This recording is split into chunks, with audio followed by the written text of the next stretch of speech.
তাকে গ্রেপ্তার করে ফেরত দিতে হবে। শেখ হাসিনা এদেশের মানুষকে যে হত্যা করেছে, এদেশের মানুষকে খুন করেছে, এই যে শত শত হাজার হাজার মানুষ ছাত্রকে হত্যা করেছে, এই অপরাধে শেখ হাসিনাকে অতি সত্বর গ্রেপ্তার করে বাংলাদেশে ফেরত নিয়েছে, তাকে বিচারের মুখোমুখি করতে হবে।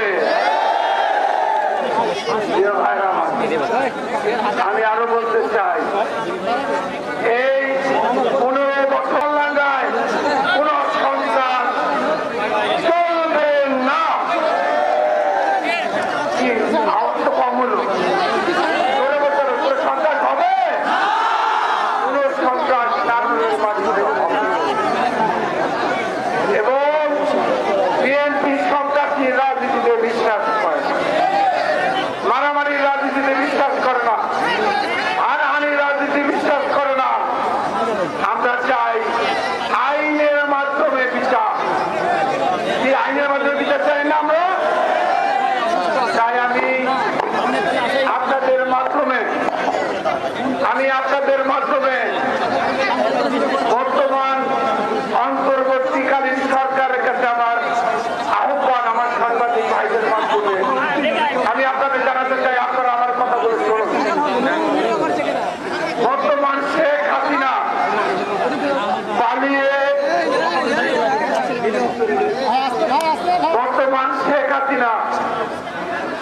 ক্ষমতা থাকা অবস্থায় ছাত্র জনতাকে নৃশংসভাবে হত্যা করেছে। তাদের বিচার হওয়া দরকার নাই?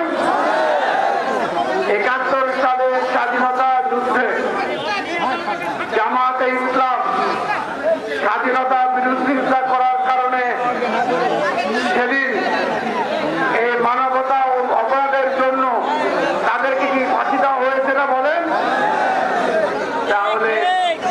তাহলে এই 5 আগস্টের আগে এই 15 বছর যাবৎ এবং এই গত কয়েকদিন যাবৎ ছাত্র জনতাকে যেভাবে নৃশংসভাবে হত্যা করা হয়েছে, এই হত্যার জন্য আমরা দাবি করছি আওয়ামী লীগকে বাতিল নিষিদ্ধ ঘোষণা করা হোক।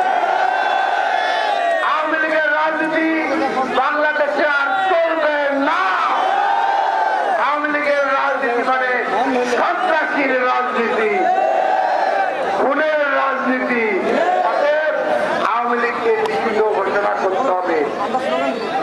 এবং আমি বলতে চাই, শেখ হাসিনা পালিয়ে ভারতে আছে।